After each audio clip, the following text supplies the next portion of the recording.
올해 우리 사회를 충격에 빠뜨렸던 미투 폭로. 교회도 예외는 아니었죠.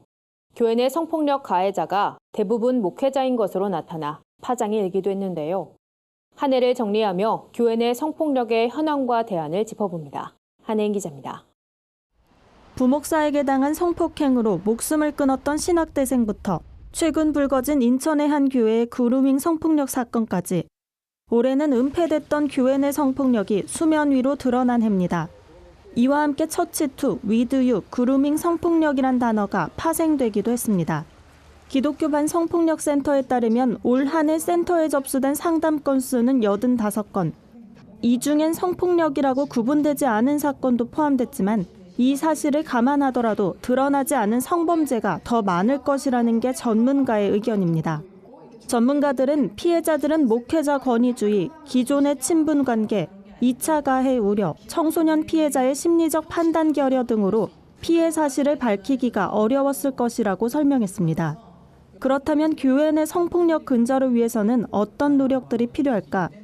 전문가들은 한국교회 성도들이 성폭력 사건에 대해 관찰자가 아닌 관계자의 입장에서 바라봐야 한다고 조언했습니다. 가해자 소속 교회, 피해자의 나이와 직업에만 관심을 두는 것이 아니라 우리 교회에서도 발생할 수 있는 사건이라는 경각심을 가져야 한다는 겁니다. 교회에서 성에 대해 교육해야 한다는 의견도 제시됐습니다.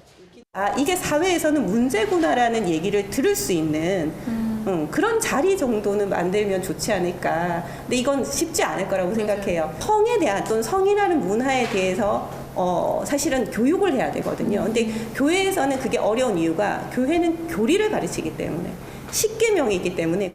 이 밖에도 교회 내 성폭력 전문가 양성, 성폭력 예방 매뉴얼 발간, 피해자 사생활 보호 방안 강구, 교회 내 위계관계 개선 등이 대안으로 제시됐습니다. 이미 발생한 사건에 대한 대처 측면에선 가해자가 소속 교단을 탈퇴하면 범죄에 대한 처벌이 어려워진다는 점이 문제점으로 꼽혔습니다. 교단 차원에서 피해자 보호와 가해자 처벌 방안을 강화해야 한다는 겁니다. 올해 한국교회에 찾아온 미투 폭로. 피해자들이 상처를 나눌 수 있게 된 것은 다행이지만 대처는 미흡했고 한국교회의 자성 능력에 대한 비판은 여전합니다. 새로운 한 해를 앞두고 있는 지금 한국교회 차원의 성폭력 문제 해결을 위한 구체적인 해결책 마련이 시급해 보입니다. 구TV 뉴스 한혜인입니다.